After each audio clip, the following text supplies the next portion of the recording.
안녕하세요.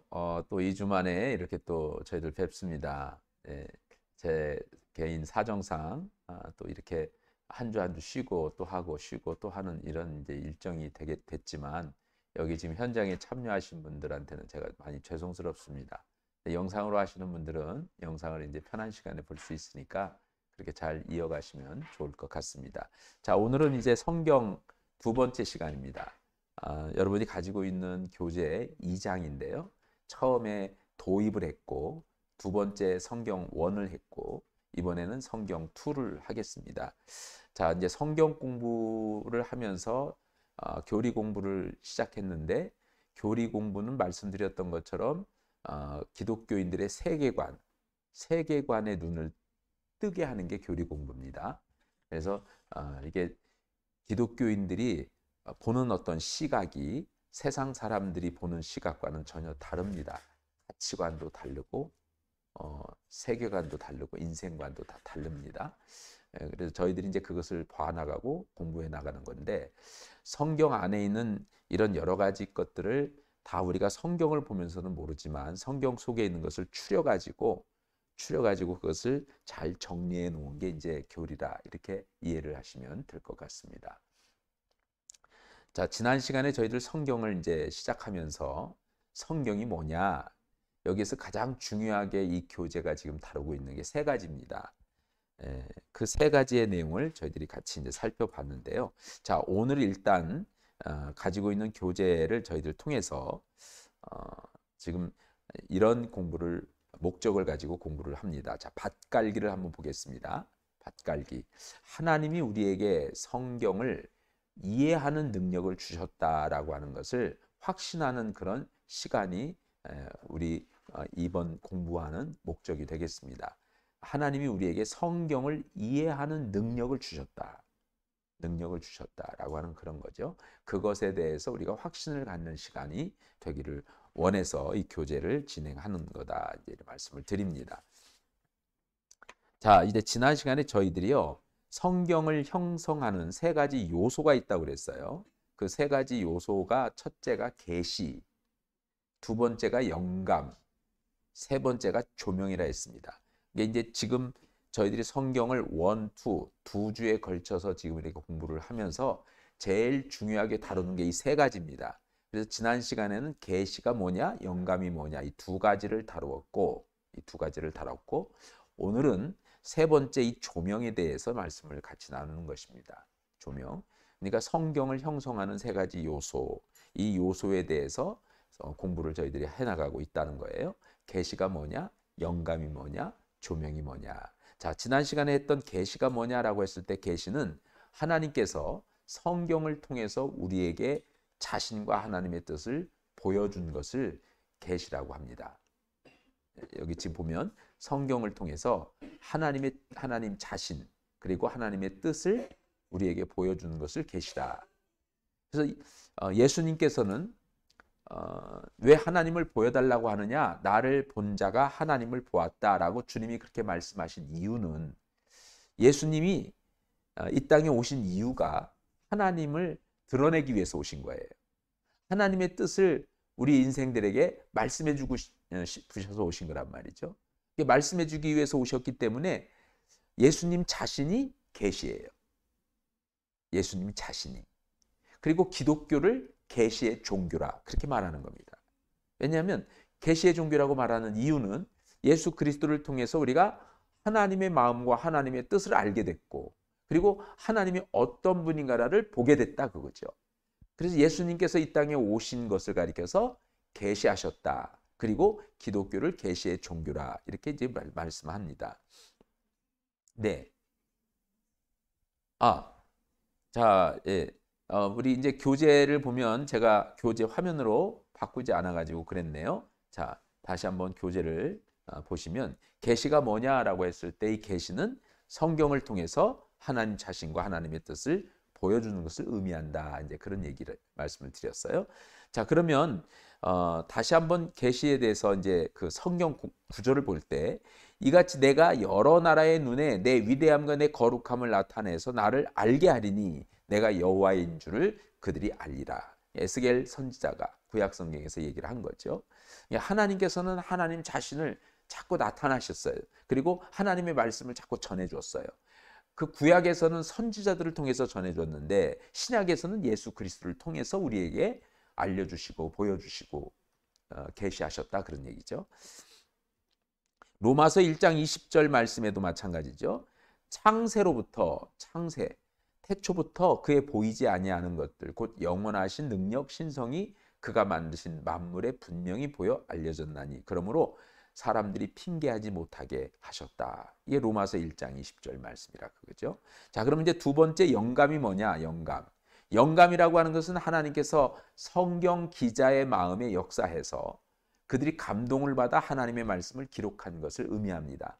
그래서 성경은 영감의 책이에요.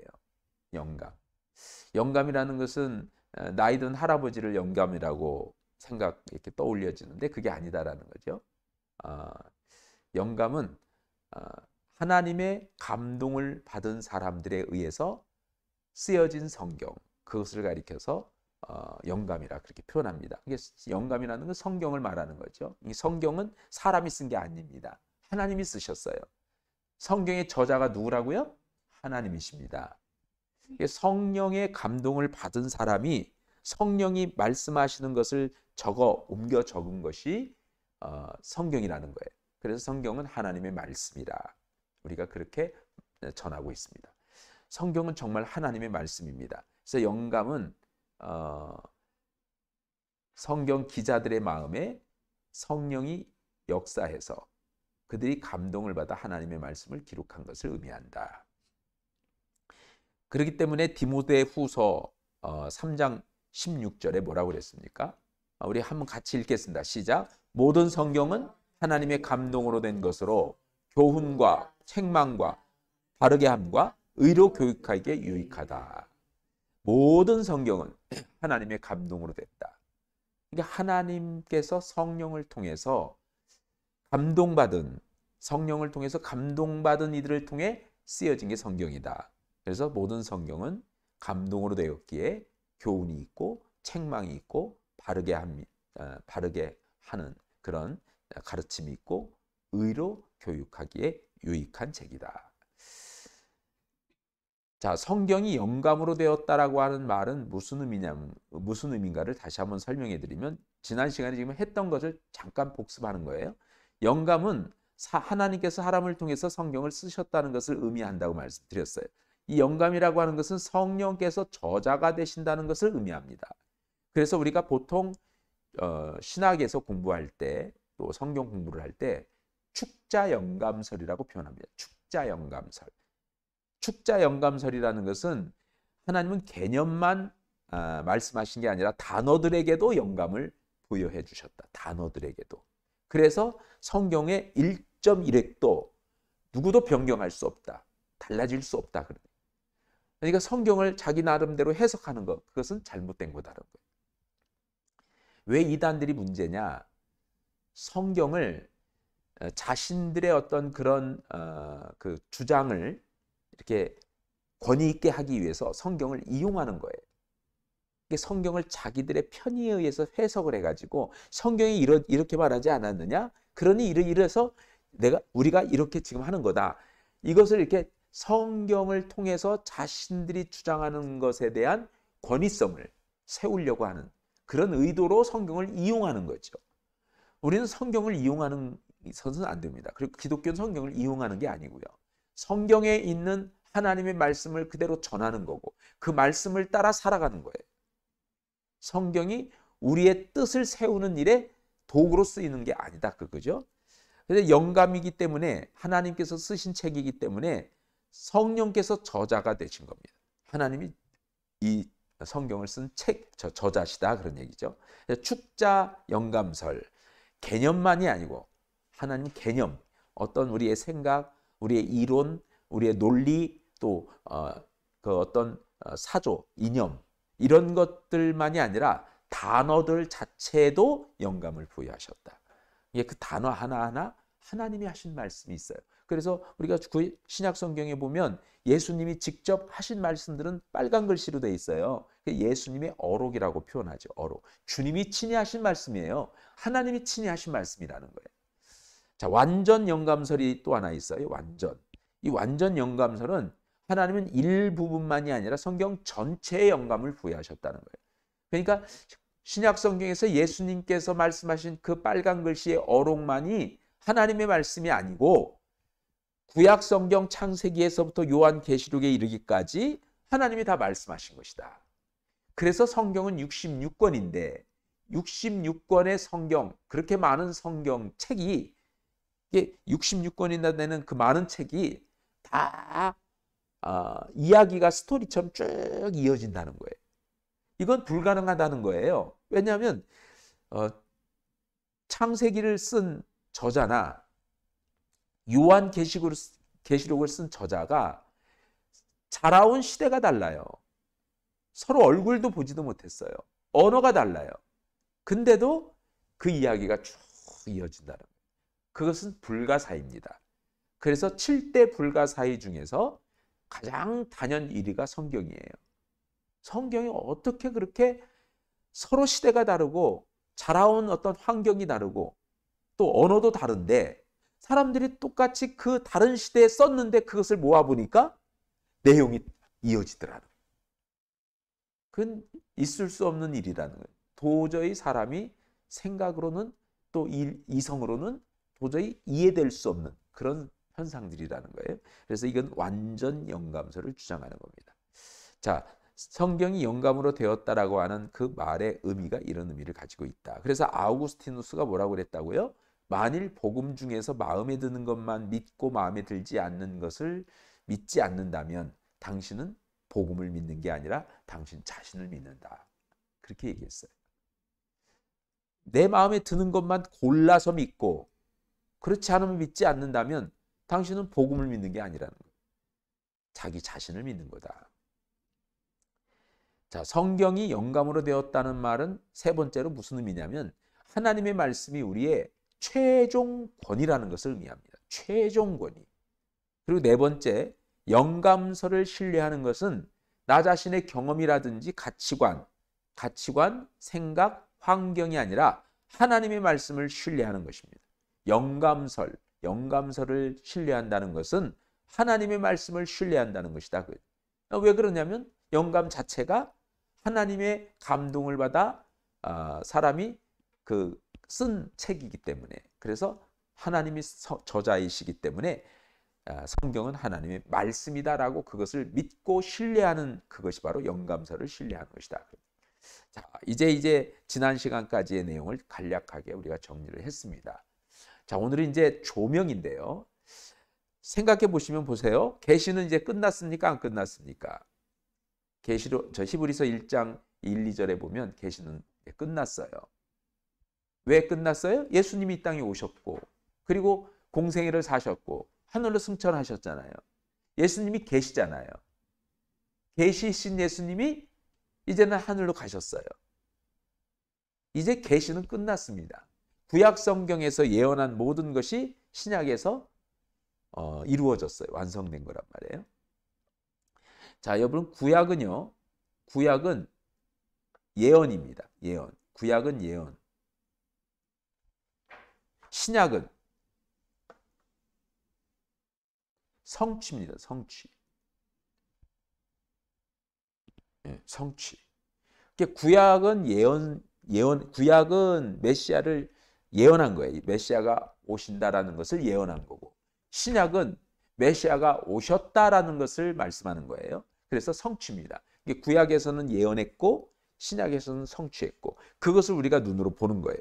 그래서 성경을 어떤 분은 신약 성경만 이제 읽는 경우가 있어요. 왜냐하면 새로 처음 이렇게 이제 신앙생활을 하고 또 처음 성경을 접하는 분들은 구약이 이제 어렵잖아요. 조금 용어도 어렵고 뭐 족보도 많이 나오고 이제 그러니까 신약 성경을 먼저 좀 읽게 하죠. 그렇지만 성경을 우리가 공부하고 이해하려면 구약과 신약을 같이 읽어야 되는 거예요. 그래야만이 짝이 맞아요. 구약에서 분명히 예언한 내용이 신약에서 성취됐거든요. 성취된 그 내용을 보면서 구약을 이해하는 거예요. 신약에 성취된 내용을 보면서 구약을 이해하는 겁니다. 그래서 우리가 성경 공부는 성경을 성경으로 푼다. 그게 이제 다음에 나오는데 그런 의미다. 그런 얘기죠. 자, 그러면 계시는 이제 끝났어요. 계시는 끝나고 영감은 어때요? 영감도 끝났어요. 자, 영감은 뭐라고요? 성경. 성경도 우리에게 66권. 이제는 더 이상 가감하지 않아요. 1.1획도 변함이 없어요. 어떤 종교 회의에서도 이 성경을 바꿀 수 없습니다. 여기에 첨부할 수가 없어요. 그래서 이제 개신교하고 그리고 캐톨릭하고 우리 같이 볼 수 있는 성경을 만들자 그렇게 했죠. 그렇게 해서 만들어진 성경이 있어요. 근데 이 성경은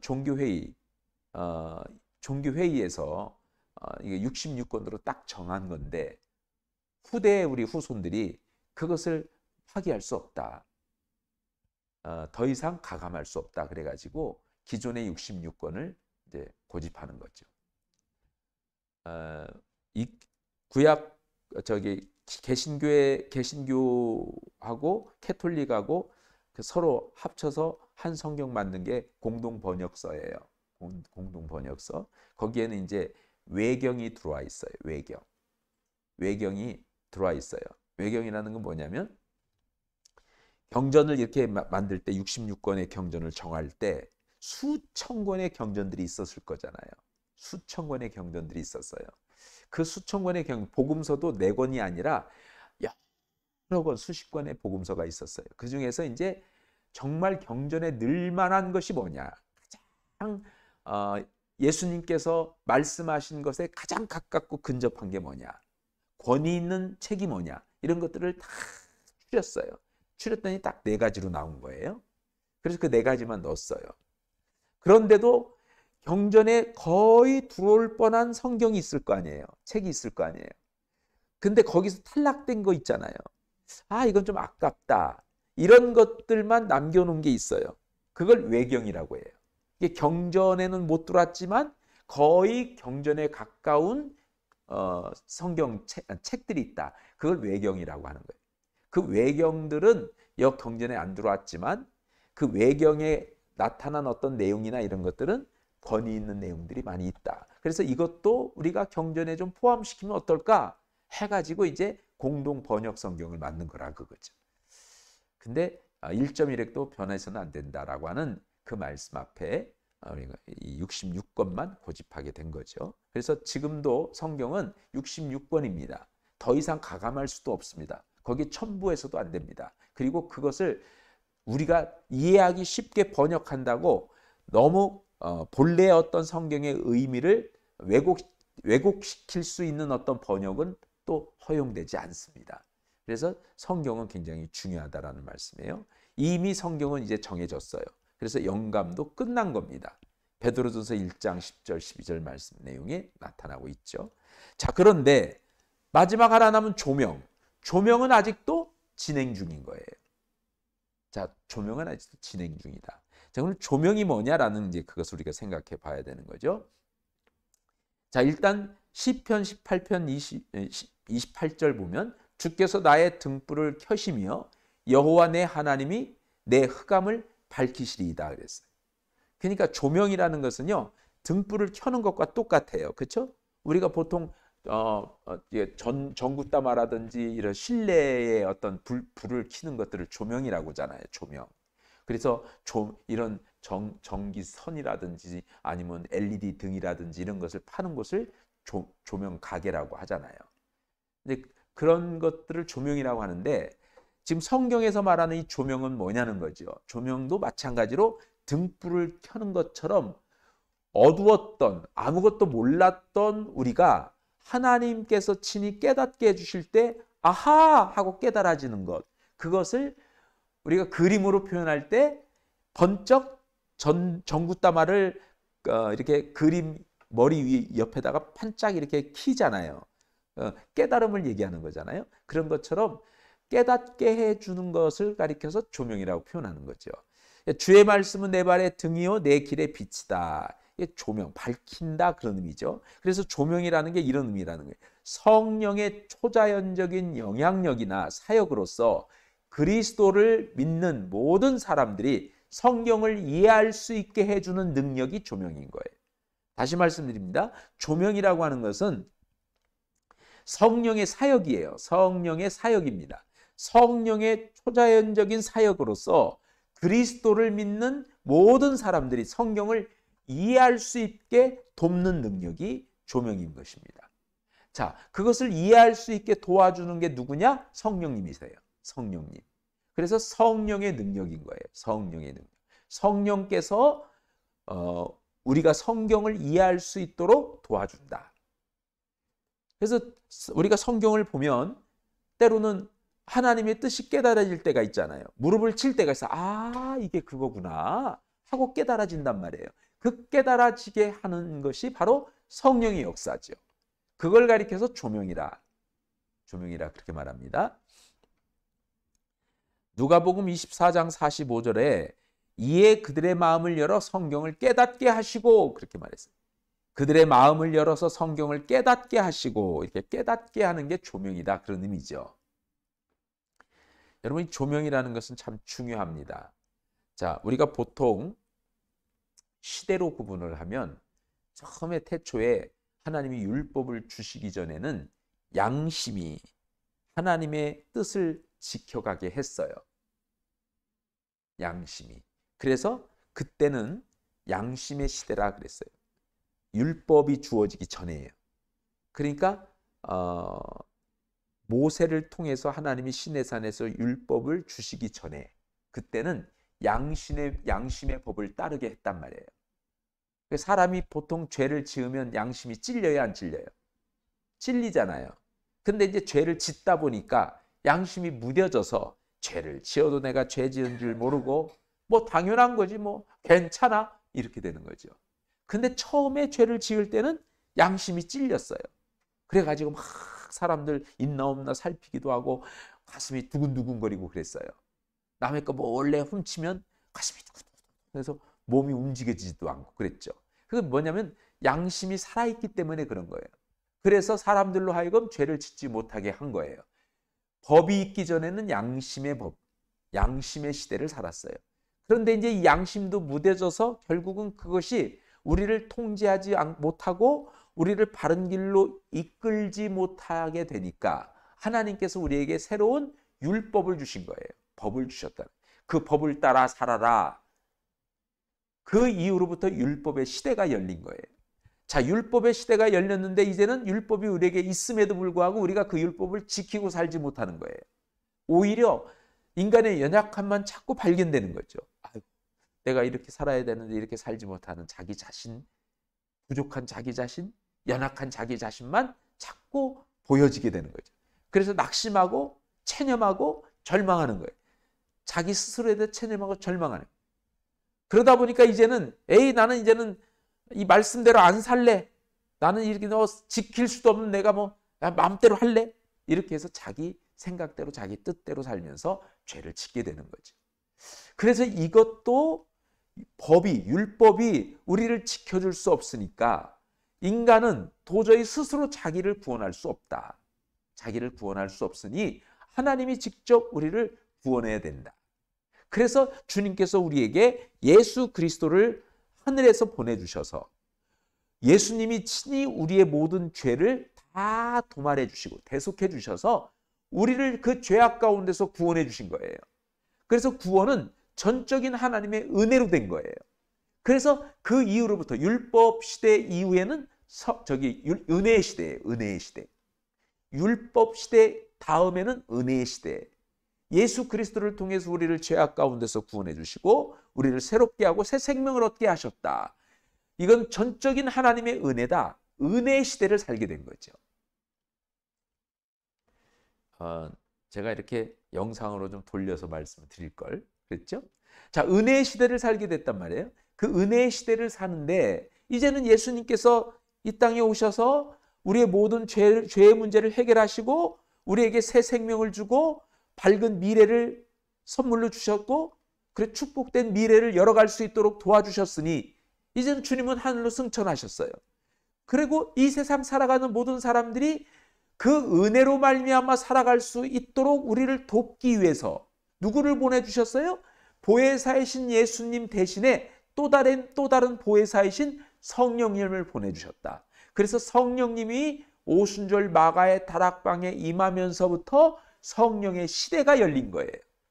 이 성령의 시대가 열리면서부터 조명, 하나님의 말씀인 성경을 볼 때마다 성령이 깨닫게 해주시고, 성령이 우리에게 바른 생각을 심어주시고, 바른 생각하게 하시고, 성령이 우리로 하여금 마음을 강권해 주셔서 주님을 믿고 따르는 마음을 갖게 해주시고, 성령이 우리를 도와주신다는 거예요. 그래서 지금은 성령의 시대를 우리가 지금 현재 살고 있다. 그래서 계시도 끝났고 영감도 끝났지만 조명은 아직 진행 중이다, 그런 얘기죠. 조명은 아직 진행 중이다. 자, 이제 여러분 다시 또 교재를 보시면, 교재로 돌아가시면 이제 성도의 삶에 조명이 이루어지려면 네 가지가 필요하다. 네 가지. 이게 성도의 삶에 조명이 이루어지려면, 조명이라는 게 뭐라고요? 성령께서 하나님의 말씀을 깨달을 수 있도록 우리에게 그 지혜를 주는 걸 말하는 거예요. 깨닫게 해주는 게 조명이란 말이죠. 그러니까 성도의 삶에 이 하나님의 말씀이 깨달아지는 그런 조명이 이루어지려면 네 가지가 필요하다. 그 첫 번째가 뭐라고요? 하나. 같이 읽죠? 뭐죠? 시작. 하나님의 말씀을 깊이 사랑하라. 여러분, 하나님의 말씀을 깊이 사랑해야 돼요. 조명이 이루어지려면 하나님의 말씀을 깊이 사랑해야 됩니다. 생각해 보세요. 사랑을 하면, 내가 누구를 사랑해요. 여러분이 지금 이제 서로 사랑해서 결혼들을 하셨잖아요. 그러면 사랑할 때는요, 그 사람 말이 들립니까? 안 들립니까? 들리죠. 그 사람의 마음이 보입니까? 안 보입니까? 보이죠. 사랑할 때는요, 그 사람이 무슨 얘기를 해도 알았어. 다 그 마음이 읽혀져요. 그 마음이 알아져요. 그 마음 속에 아픔이 있으면 같이 아파하게 되고, 그 마음 속에 기쁨이 있으면 그 사람의 마음에 기쁨이 느껴져서 같이 기뻐해줘요. 그러니까 서로 마음과 마음이 공유가 되는 거죠. 생각이 공유가 돼요. 사랑하면. 근데 사랑하지 않고 원수가 되면 그 사람 말이 들리지 않아요. 곡해를 해요. 좋은 뜻으로 얘기했는데 듣기는 좋은 뜻으로 얘기한 사람의 마음을 못 읽고 나를 비난하네. 나한테 시기 질투하나? 엉뚱한 자기 생각으로 상대방을 오해하고 곡해한다는 얘기예요. 그러니까 우리가 서로 감정이 안 좋으면요, 이 감정의 문제를 해결하지 않으면 좋은 관계 개선이 안 되잖아요. 이 말이라는 것은요, 서로 두 사람의 관계가 이렇게 안 좋으면 말이 없어져요. 대화가 없습니다. 서로 좋은 그런 마음을 품고 서로 관심이 있고 사랑하면 말이 많아져요. 수다도 많아지고.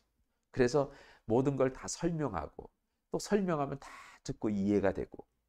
근데 사랑하지 않으면 들리지가 않는 거, 보이지가 않고. 자식의 이 소리는 왜 들려요?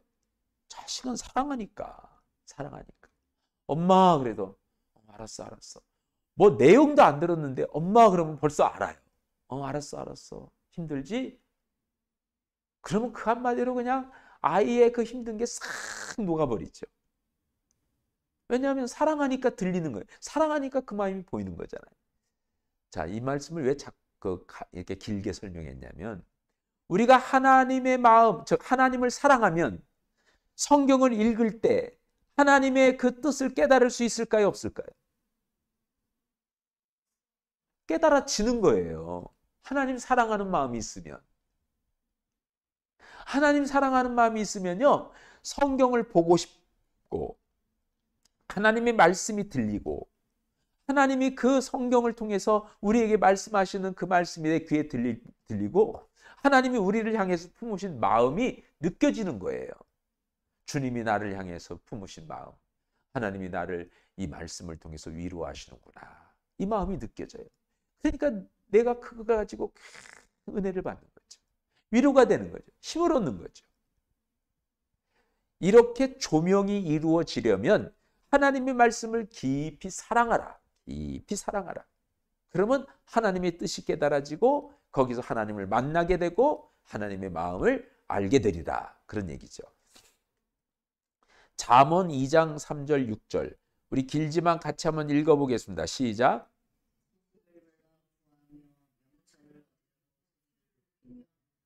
구하는 것 같이 그것을 구하며 감추어진 보배를 찾는 것 같이 그것을 찾으면 여호와 경외하기를 깨달으며 하나님을 알게 되리니 대저 여호와는 지식을 주시며 지식과 명철을 그 입에서 내시시며.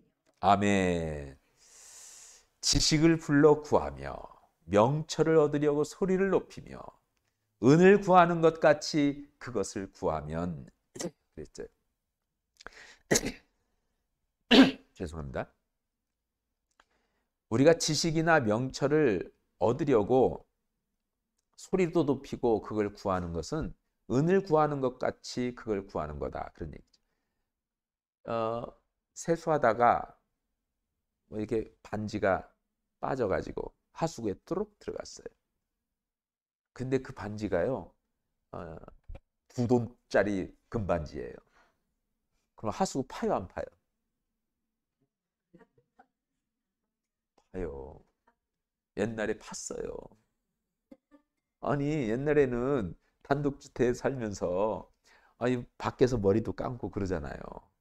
그러다가 비누가 묻으니까 약간 좀 이게 헐거웠던지 뚜룩 빠졌네. 하수구로 뚜룩 들어갔어요. 이 하수구에서 물이 내리니까 물을 순간 버리지 않고 먼저 뭘로 막 쑤셨더니 안 나와. 그러니까 곡괭이질한 거지 뭐. 다시 세면으로 하더라도 그러는 거예요. 왜? 금이니까, 금. 귀한 거니까. 어떻게든 찾아요. 지금은 이제 찾을 수 없는 하수구로 들어가 버리면 어쩔 수가 없지만 그럼 포기할 수밖에 없지만 저기 맨홀 같은데 팍 떨어지잖아요. 맨홀 뚜껑 열고 막 뭘로 막 이렇게 내려가지고 막 그것을 끄집어내고 끝에다가 이렇게 집게 같은 거 달아가지고 막 짚고 별짓을 다 하잖아요. 딱 애들 장난감 놀이 같은 경우는 뭐 낚시한다고 길게 줄 내려가지고 그 밑에다가 이렇게 갈고리 만들어가지고 이렇게 해서 건져내고. 왜 그래요? 금반지니까. 근데 그 금반지 중에서 돈 주고 산 것은 그냥 할 수 있어요. 근데 사랑하는 사람 또 부모님의 유품이면 미치는 거죠. 유품이면 구리반지일지라도 부모님 남기신 유품이면 귀한 거면 성경을 그렇게 생각하라는 거예요. 하나님이 우리에게 남기신 보물 같은 거, 보배 같은 거. 그러니까 거기잖아. 감추인 보배를 찾는 것 같이 그것을 찾으면 하나님 경외하기를 깨닫게 될 것이고 하나님을 알게 되리니 여호와는 지혜를 주시고 지식과 명철을 그 입에서 내신다. 그렇게 성경을 금반지같이 하나님께서 우리에게 남기신 그런 유품같이, 하나님은 돌아가신 분은 아니지만 그렇게 우리가 그 유품을 귀히 여기듯이 하나님이 우리에게 남기신 말씀이라면, 그것을 귀히 여긴다면 그 성경을 읽을 때 정말 사랑하는 마음, 사모하는 마음으로 읽으면요, 하나님의 뜻이 알아지고 깨달아지고 또 하나님이 지혜를 주시고 명철을 주신다는 거예요. 그리고 하나님 경외하기를 깨닫게 될 것이다. 하나님 만나게 될 것이다. 그런 얘기죠. 자, 성경은요, 어떤 속성을 통해서 우리의 삶을 변화시키는가? 성경은 어떤 속성을 통해서 우리의 삶을 변화시키는가? 이제 이것은 하나님 말씀에 대한 비유입니다. 어떤 속성을 통해서 우리 삶을 변화시키는가? 이것은 하나님 말씀에 대한 비유예요. 말씀의 비유. 하나님 말씀을 이렇게 비유하는 거죠. 뭐에 비유했냐? 씨에 비유했어요. 씨 하나. 씨에 비유했어요. 씨. 그래서 베드로전서 1장 23절에 보면 너희가 거듭난 것이 썩어질 씨로 된 것이 아니요 썩지 아니할 씨로 된 것이니 하나님의 살아있고 항상 있는 말씀으로 되었느니라. 여기서 하나님의 말씀을 씨에 비유를 했어요. 썩지 아니할 씨로 됐다. 왜 씨에 비유를 했어요? 씨라는 것은 그 안에 생명이 있으니까. 그렇잖아요. 그래서 씨는 땅에 묻히기 전에, 땅에 묻혀서 썩기 전에는 그냥 씨 하나 그대로 있어요. 그렇지만 그 씨에는 생명이 있는 거죠. 2000년 전에 죽은 미이라에서 그 안에 관안에 씨가 있었대요. 근데 2000년 전에 씨인데 그걸 심었더니 발아하더라는 거예요. 그렇잖아요. 2000년이 지났는데. 왜요? 씨 안에는 생명이 있어서 그게 땅에 떨어져 썩으면 싹을 내고 더 많은 씨를 내는 거죠. 그래서 한 알의 밀알이 땅에 떨어져 죽으면 많은 열매를 맺는다. 예수님께서 한 알의 밀알이 되셔서 십자가에서 죽으셨으니 예수님의 그 죽으심으로 우리 모두가 다 살게 됐다. 많은 생명의 열매를 맺게 됐다. 그래서 하나님의 말씀을 씨에 비유한 거예요. 그러니까 이 씨, 하나님의 말씀이 우리 마음밭에 떨어지면 그 하나님의 말씀이 우리 마음에서 역사해서 우리로 부유하게 하시고 우리에게 새 생명을 주시고 하나님을 알게 하시고 지혜를 얻게 하시고 명철을 얻게 하신다, 그런 얘기예요. 그래서 말씀을 씨에 비유하셨다. 두 번째, 하나님 말씀을 뭐에 비유했어요? 검에 비유했어요. 검에 비유했어요. 자, 마태복음 4장 4절에 말씀을 같이 한번 우리가 읽겠습니다. 시작. 하나님의 말씀을 살아있고 활력이 있어 좌우에 날선 어떤 검보다도 예리하여 혼과 영과 관절과 골수를 찔러 쪼개기까지 하며 또 마음의 생각과 뜻을 판단하나니, 그렇게 말씀하고 있죠. 자, 하나님의 말씀은 살아있고 활력이 있다. 운동력이 있다. 활동력이 있다는 거. 활력이 있어서 좌우에 날선 어떤 검보다도 예리해가지고 혼과 영과 관절과 골수를 찔러 쪼개기까지 하고 우리 마음의 생각과 뜻도 판단하신다. 하나님의 말씀은요, 혼과 영을 찌른다는 거예요. 우리 마음을 수술합니다. 육신도 고치시는 거예요. 골수도 찔러 쪼간다. 관절도. 그러니까 우리의 마음도 치유해 주시고 회복시켜 주시는 게 말씀이에요.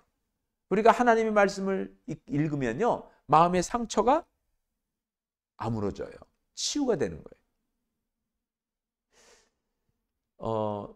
여러 가지 상처 입은 이들에게 하나님 복음을 전하고 하나님을 믿고 그리고 기도하라고 하죠. 기도할 때 시편을 읽으세요. 그럽니다. 시편 자체가 기도니까. 시편은요, 그 자체가 기도문들이에요. 그러니까 시편을 쭉 읽으면 기도하는 거예요. 하나님께 기도하는 거예요. 그리고 아이들이 지혜를 얻기를 원하면 잠언서를 읽으라고 하면 돼요. 그래서 잠언서를 읽는데 어떤 아이들은 어리니까 읽어 그러면은 엄마 말이니까 순종하고 읽는 애들이 있죠. 아이고 이제 짜증내고 아이 나 힘들어요. 그러면은 이제 뭔가 당근을 줘야 돼요. 그래서 선물도 줘야 돼. 야, 너 매일 같이 한 장 한 장 읽으면 엄마가 매일 뭐 1,000원씩 줄게, 뭐 이런 식으로 한다든지, 아니면 가가 좋아하는 것 그거 사줄게 한다든지. 그러면 그거 얻기 위해서라도 막 읽어요. 근데 그렇게 읽다 보면 그 말씀은 생명이 있으니, 씨와 같아서 생명이 있으니 그 말씀은 검과 같아서 그 아이의 마음을 찌르는 거예요. 그래서 그 아이의 마음에 지혜를 주고 명철을 주고, 그리고 그 아이가 엄마도 모르는 학교에서 받은 상처가 있으면 그 상처를 치유해 주시고 회복시켜 주시고, 말씀을 우리가 쭉 읽다 보면요, 우리의 육신도 고침받아요. 그 말씀이 지금 마태복음 4장 4절 말씀입니다. 자, 성경은 어떤 속성을 통해서 우리의 삶을 변화시키는가? 또 하나가 식물입니다. 하나님의 말씀을 식물로 비유했어요. 그래서 마태복음 4장 4절 말씀에 또 예수께서 대답하여 가라사대 기록되었을 때 사람이 떡으로만 살 것이 아니요. 아까 그거 잘못됐네요. 자, 여기 보시면 요게 히브리서 4장 12절이에요. 이거 잘못돼 있네. 히브리서 4장 12절입니다. 여러분 교재는 히브리서로 나와 있죠? 영상으로 혹시나 보시는 분들 정정합니다. 자, 그리고 식물로 비유했는데 마태복음 4장 4절에 보면 예수께서 대답하여 가라사대 기록되었을 때 사람이 떡으로만 살 것이 아니요 하나님의 입으로 나오는 모든 말씀으로 살 것이라 하였느니라 그랬어요. 여기서 보면 사람은 떡으로만 사는 게 아니다. 모든 이 땅의 짐승들, 이 세상에 하나님이 되신 그런 생명체 가운데 짐승들은요 다 떡으로 살잖아요. 네? 그것은 자신들의 어떤 그런 육체, 신체, 그들의 어떤 그 동물들의 몸에 필요한 영양분만 공급되면 돼요. 근데 인간은 육의 몸을 가지고는 있지만 육의 양식, 몸의 양식만 있어서 사는 게 아니라 영이 있는 존재이기 때문에 영의 양식도 필요하다는 거예요. 그래서 사람은 떡으로만 살 게 아니다는 거예요. 떡도 필요하지만 떡만 가지고는 못 산다. 인간은 하나님의 입에서 나오는 말씀으로 사는 거다. 그러니까 하나님의 입에서 나오는 말씀이 없이는 우리가 새 생명을 얻을 수가 없고 살아갈 수가 없고 지혜를 얻을 수 없고 이 세상을 이길 수 없고 죄악을 이길 수 없다, 그런 얘기죠. 그 다음 네 번째, 하나님의 말씀을 뭐에 비유했어요? 불과 방망이로 비유했습니다. 이 불과 방망이로 비유한 건데 우리가 보통 이렇게 말씀을 드리면 이해가 갑니다. 자, 지난 시간에 제가 그 말씀 드렸어요. 그 이스라엘 백성들이 여호수아가 이끌고 가나안 땅에 들어갈 때까지는 구름 기둥, 불 기둥이 그들을 이끌어주고 인도해 줬는데 가나안 땅에 들어가면서부터는 더 이상 구름 기둥, 불 기둥이 그들을 지켜주지 않고, 그리고 만나도 다 그쳤고 더 이상 반석에서 물을 내서 생수를 마시지 못하게 됐어요. 그리고 이스라엘 백성들이 가나안 땅에 들어가서는 더 이상 구름 기둥, 불 기둥이 없어졌는데 그 대신에 하나님이 모세를 통해서 주신 율법, 하나님의 말씀이 가나안 땅에 들어가서 너희들이 지켜야 될 율례와 법도와 규례라 말씀을 하셨어요. 그러니까 이스라엘 백성들은 가나안 땅에 들어가서 주님이 주신 말씀을 따라 살면 그 말씀이 그들에게는 그들을 지켜주는 구름 기둥이 될 것이고 불 기둥이 될 것이다, 그런 얘기.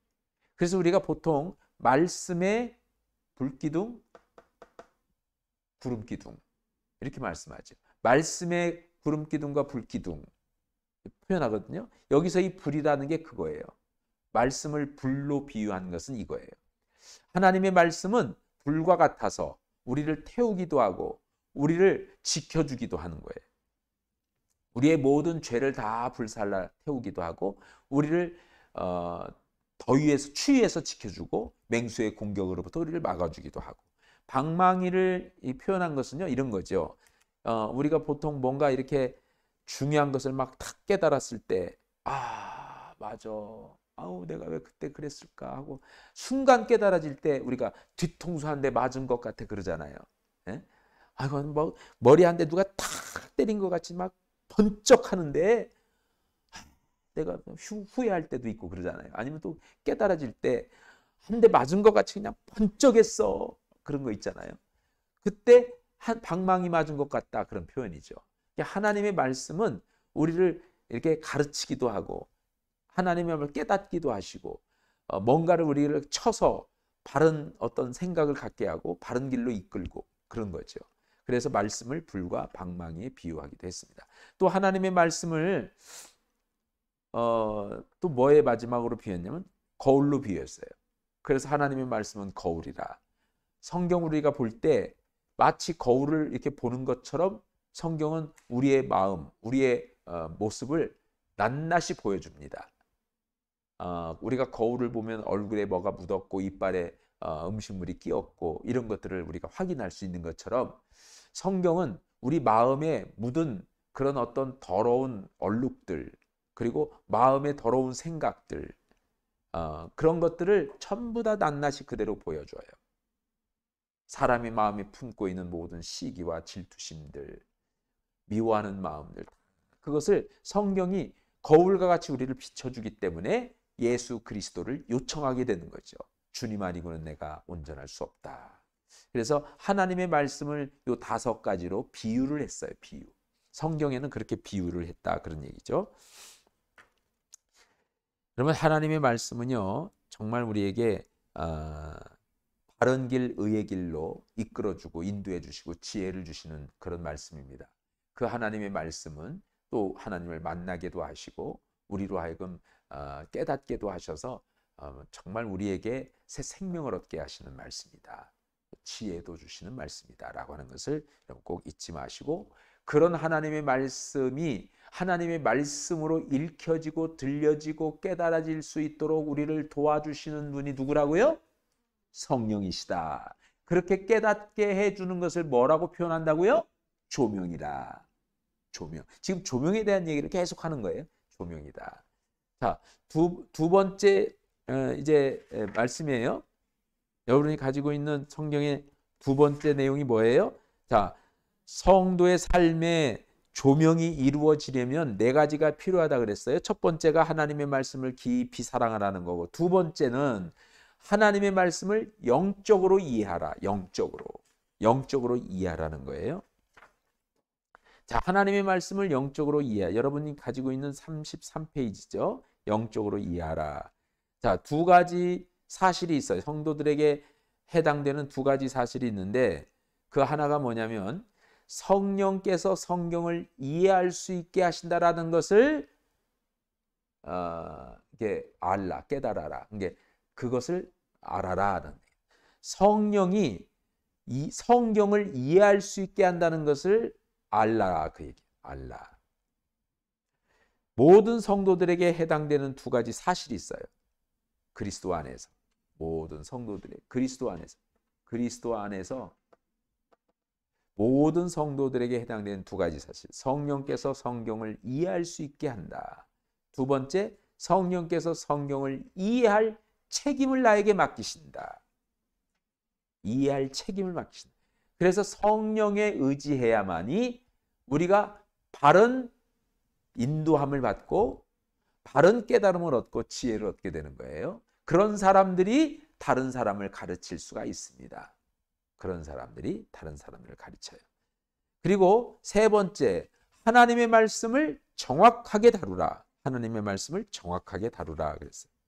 하나님의 말씀을요, 정확하게 다뤄야 됩니다. 자, 여러분이 가지고 있는 교재 디모데후서 2장 15절 말씀 같이 한번 읽겠습니다. 시작.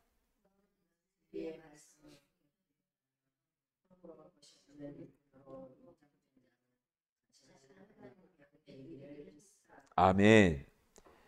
너는 진리의 말씀을 옳게 분별하고 부끄러울 것이 없는 일꾼으로 인정된 자로 자신을 하나님 앞에 드리기를 힘쓰라. 드리기를 힘쓰라. 옳게 분별하고 부끄러울 것이 없는 일꾼으로 인정된 자라는 것을 하나님 앞에 이렇게 인정하라. 드리라는 것을 인정하라. 그런 얘기죠. 그래서 하나님을 우리가 이렇게 만나고 또 하나님의 지혜를 얻기 위해 성경을 보는데, 그 하나님의 말씀인 성경을 우리가 볼 때는 정확하게 그것을 봐야 된다. 정확하게 다뤄야 된다. 그런 얘기죠. 자, 하나님 말씀, 즉 하나님의 말씀인 성경 공부를 할 때 우리가 지켜야 될, 가져야 될 7가지 규칙이 있습니다. 지켜야 될 7가지 규칙. 첫째, 성경으로 성경을 해석한다. 성경으로 성경을 해석한다. 이게 아까 이제 말씀드렸던 거예요. 성경으로 성경을 해석해요. 여러분, 우리가 성경은 내 생각, 내 경험으로 해석하면 안 돼요. 내가 이렇게 경험했더니 내 경험으로 봤을 때 성경은 이런 뜻이다. 이렇게 얘기하면 안 돼요. 그렇게 이해하면 안 된다는 거예요. 어떻게 이해해야 되냐면 이 성경을 보는데 이 성경이 다른 데서도 설명해 준 곳이 있어요. 이게 구약에서 어떤 내용을 말하면 신약에 보면 그 내용을 얘기해 줄 때가 있어요. 또 구약이 아니고 구약에서도 구약에서 설명해 줄 때가 있어요. 그러면 성경은 성경으로 풀어내야 되는 거예요. 아, 여기에서는 잘 이해가 안 갔는데 이쪽에서 읽어보니까 이런 의미다. 그러기 위해서 성경을 연구하는 거예요. 그래서 이제 학자들이 성경을 연구하는 것이 여기에서 쓰여진 단어와 다른 데서 쓰여진 내용의 단어가 같으면 번역한 내용은 다른 단어로 번역을 했는데 그 원어가 같으면 같은 뜻이라는 거죠. 예를 들면 믿음 있잖아요. 믿음. 이 믿음을 피스토스라고 그래요. 피스토스.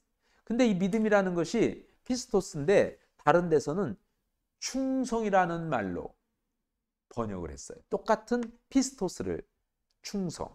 또 다른 번역에서는 진실. 그러니까 믿음이라는 것은 충성이라는 뜻이 담겨 있는 거구나. 우리가 주님을 믿는다, 하나님을 믿는다라고 했을 때 그것은 하나님께 대한 충성을 말하는 거다. 주님을 신뢰한다. 만일 신하가 자기 죽은 신하가 임금에게 충성을 하는 것은요, 그 임금에 대한 신뢰를 보여주는 거잖아요. 신뢰. 나는 당신을 신뢰합니다. 내 목숨까지도 드릴 수 있습니다. 이거잖아요. 그래서 충성을 하는 거잖아요. 그러니까 믿음이라는 것은 바로 그런 의미를 품고 있다라고 그렇게 다른 성경을 통해서 그 믿음을 이해하는 거란 말이죠. 그런 것과 똑같이 성경은 성경으로 그렇게 해석을 해야 된다. 그런 얘기입니다. 자, 그 내용들을 이제 쭉 여기서 이야기하고 있어요. 성경은 성경으로 이해한다. 그렇기 때문에 우리가 성경 공부를 할 때 여러분들이 성경을 읽을 때 성경에 보면 관주가 있어요. 성경책을 이제 여러분들이 펼쳐보면 거기에 기억이 있고 밑에 이제 그 글씨 단어에 보면 성경책 안 가지고 계시잖아요. 가지고 계신 분들 보면 거기에 기억이 있거나 번호 1번, 2번이 적혀 있어요. 그러면 그 단어 옆에 적혀 있는 1번은 어디에 그게 표시되냐면 제일 밑에 보면 제일 밑에서 그것을 표시하고 있어요. 그걸 관주라고 그래요. 거기 1번은 어느 성경 구절이고 또 그거와 유사한 성경 구절을 거기다 적어 놓은 게 있어요. 그런 것들을 이용해서 여기에 있는 성경이 다른 곳에도 있구나. 그럼 거기도 또 펼쳐보는 거예요. 그럼 같은 내용을 얘기하는 것일 수 있고 같은 단어를 표시할 수 있는 거란 말이에요. 그런 관주들이 있어요. 그런 관주가 있는 성경을 여러분이 사서 읽는 게 이제는 이제 성경 공부를 하신 분들은 그런 성경책을 읽는 것이 유익한 거죠. 왜냐하면 거기에 보니까 기억이 있는데 이 기억은 다른 성경 구절이 거기에 포함되어 있으면 그것은 또 거기서 펼쳐봄으로 이해를 더 도울 수 있다. 그런 얘기죠. 자, 그런 관주를 이용한다. 그래서 관주를 공부한다. 자, 그 다음에 두 번째는요. 신약의 빛으로 구약을 이해하라. 신약의 빛으로 구약을 이해하라. 자, 말씀드렸던 것처럼 구약은 예언이에요. 예언. 근데 신약은 성취입니다. 성취. 이게 구약에 예언한 것이 신약에 성취된 것이 성경이에요. 그러니까 우리는 신약에 성취된 내용을 통해서 구약을 이해할 수 있어요. 자, 무슨 얘기냐면 한 예를 들면 구약에 제사법이 나오잖아요. 제사법. 이스라엘 백성들이 제사를 드리는데 그들은 자기 대신에 양을 한 마리를 흠없는 양을 잡아요. 그걸 이제 키우든지 돈 주고 사든지. 그래서 양 한 마리 흠이 없어야 돼요. 깨끗하고 흠이 없는 양 한 마리를 죽여요. 피를 쏟아요. 그리고 그것을 제물로 하나님께 불태워 드립니다. 그리고 그 피는 제단에 하나님께 뿌립니다. 이 제사를 드려요. 그렇게 제사를 드리면서 속죄를 하는 거예요. 1년 동안 내가 지은 죄를 하나님께 속죄합니다. 속죄를 빕니다. 그런 거예요. 그래서 모든 제사가 속죄 제사예요. 이 속죄 제사에는 희생이 필요하기 때문에 희생 제사라고 하는 겁니다. 자, 그러면 구약 성경에서 뿐만이 아니고 모든 민족, 모든 인종들은요, 다 이런 희생 제사를 드렸어요. 그러니까 저 아프리카의 원주민들 보세요. 그들은 닭을 잡아가지고 닭의 피를 대접에다가 쏟고 원주민들이 뺑 돌아서서 그 그릇에 담긴 대접에 담긴 피를 향해서 내 죄 가져가라, 내 죄 가져가라, 막 그렇게 의식을 행해요. 그러면서 자기의 모든 죄를 거기다 다 집어넣어 드리는 거죠. 이런 속죄 제사, 속죄 의식을 행한단 말이에요. 그런데 왜 이스라엘 백성들에게 이런 속죄 제사를 드리게 했냐 그거예요. 그것을 어디서 이해할 수 있어요? 신약에서 이해한다는. 구약의 제사를 통해서 신약의 예수님이 십자가를 지신 걸 이해하는 게 아니라 신약에서 주님이 우리의 모든 죄를 대속해 주시기 위해서 희생제물로 이 땅에 오셔서 우리가 죽어야 될 대신에 주님이 대신 희생제물이 되셨어요. 어린 양, 세상 죄를 지고 가는 어린 양으로 이 땅에 오셔가지고 우리 대신에 희생되셨어요. 그래서 십자가에서 피를 흘리시고 죽으신 거예요. 주님이 십자가에서 죽으심으로 우리가 다시 살게 됐다. 모든 죄를 다 씻게 됐다. 라고 하는 것을 통해서 구약의 제사의 의미를 이해하는 거예요. 아, 이게 그거구나. 이게 신약에서 예수 그리스도의 사건, 신약의 빛으로 구약을 이해하는 거예요. 그래서 예수님이 이스라엘 백성들에게 희생제사, 속죄제사를 드리게 하신 거였구나. 이 속죄제사는 1년에 한 번씩 꼭 짐승을 잡아 드리는 계속 반복된 제사라면 신약에서는 단 한 번 예수님께서 속죄 제물이 되셔서 드린 그 희생 제사로 말미암아 우리가 다시 살게 됐고 새 생명을 얻게 됐다라고 하는 것을 이해할 수 있게 됐다. 그러니까 구약은 신약을 통해서 이해하는 거고요. 신약은 구약을 통해서 그것을 증명하는 거예요. 이해 가시죠? 그러니까 성경은 항상 신약의 빛으로 구약을 이해한다.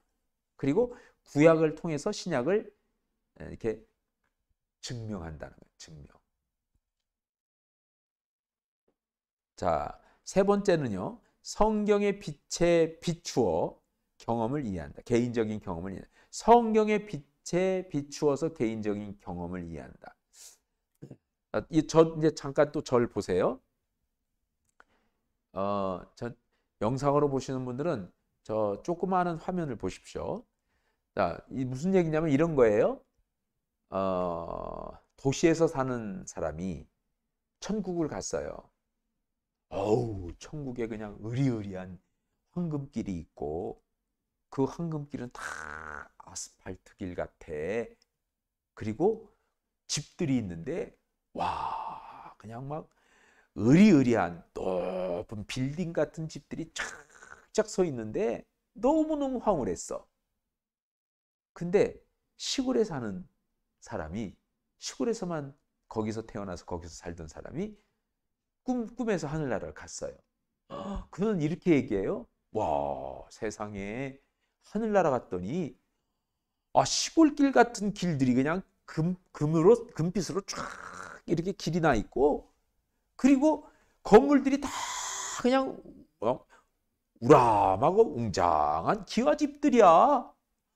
아유, 나는 초가집에 살았는데 그냥 양반들이 사는 기와집 같은 저게 그런 기와집 같은 그런 그 집들이 그냥 가득하더라고. 그렇게 표현했어요. 그랬더니 두 사람이 만났어요. 나도 하늘나라가 꿈에서 봤는데 무슨 기와집이야? 빌딩이지? 에이, 아니야. 기와집이야. 빌딩이 뭐야? 빌딩이 기와집이지. 네가 맞았다. 내가 틀렸다. 막 싸웠어요. 자, 이걸 어떻게 해석해야 돼요?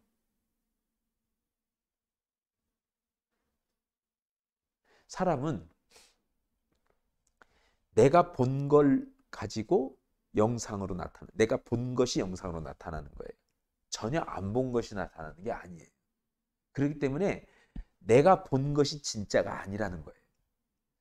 시골 사람은 늘 항상 초가집을 보고 기와집만 보니까 기와집, 하늘나라 가도 기와집이 다 많다고 보는 거고, 도시에서 태어나서 도시에서 산 사람은 건물 빌딩들만 보니까 하늘나라 가도 빌딩만 보이는 거예요. 그러면 중요한 게 뭐예요? 빌딩이 있냐 기와집이 있냐가 아니라 내 경험이 중요한 게 아니라 하늘나라에는 황금길과 으리으리한 집들이 있다, 그 얘기. 이해 가시죠? 개인적인 경험을 통해서 성경을 해석하려고 하면 안 된다. 그러면 이단에 빠지는 거예요. 성경의 빛에 비추어서 개인적인 경험을 이해하려고 해야 된다, 그런 얘기죠. 제가 지금 설명드린 것은요, 실제 한 예화이기도 하고 실제 그런 경험을 한 사람들이 또 있어요. 다른 걸 통해서 경험한 사람이 있어서 말씀을 드렸습니다. 그리고 네 번째 규칙인데, 분명한 본문에 비추어서 불분명한 본문을 이해한다. 그러니까 잘 모르는 것들은 분명한 본문을 보고 잘 이해 안 되는 것들을 이해해 나가야 된다. 그러니까 성경을 성경으로 해석한다는 의미를 또 한번 강조한 거예요. 단어와 문장을 문맥에 비추어 이해한다. 단어와 문장을 문맥에 비추어 이해한다. 무슨 얘기냐면 이런 거예요.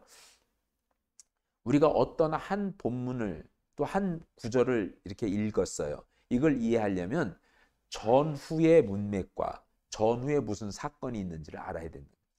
어떤 내용에서 어떤 의미로 기록된 그런 내용의 성경에서 이 구절이 나왔는지를 알아야 이 구절이 가지고 있는 의미를 더 확실히 분명하게 알 수 있다, 그런 얘기죠. 그래서 성경을 공부할 때는 단어와 문장을 문맥에 비추어서 이해를 해야 된다. 그리고 교리적 본문에 비추어 역사적 본문을 해석한다. 우리가 지금 교리 공부를 하잖아요.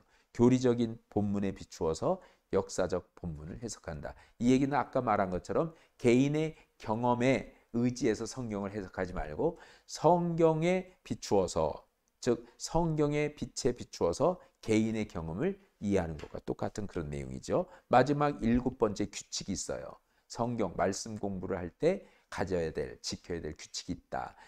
성경의 빛에 비추어서 이것은 7번째를 다시 한번 보시죠. 같은 것을 두 번 썼네. 규칙 1이 빠졌어요. 규칙 1이 빠졌어요. 규칙 1이요? 제가 죄송합니다. 이게 지금 제가 교재를 안 보고 지금 화면을 보면서 하다 보니까 규칙 1.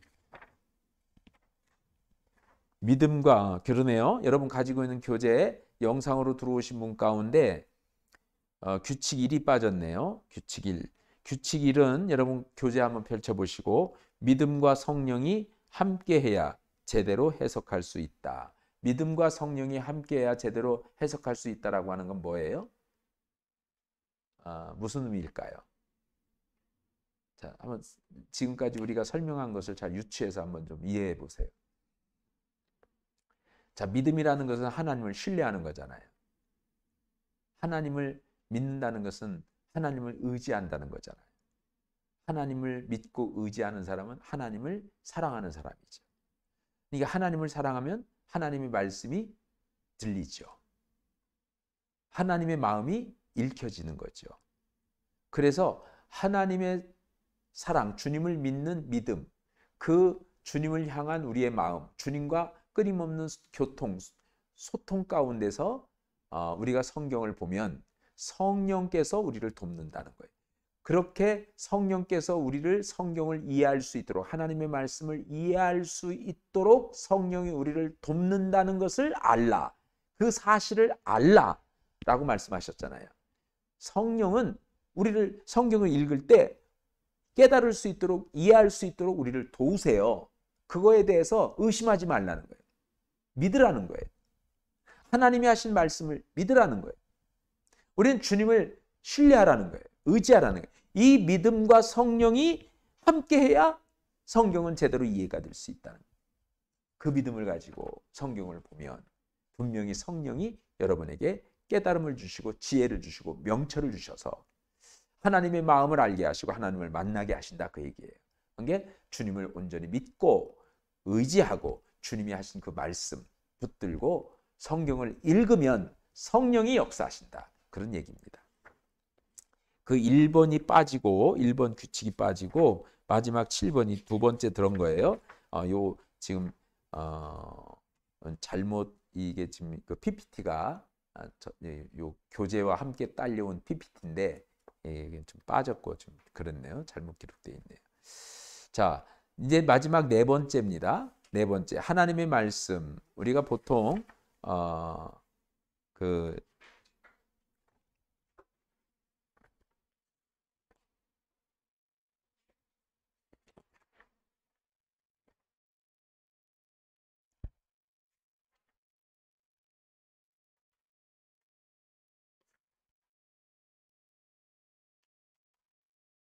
자, 이제 제가 계속 그 조명에 대한 말씀을 하고 있는 거잖아요.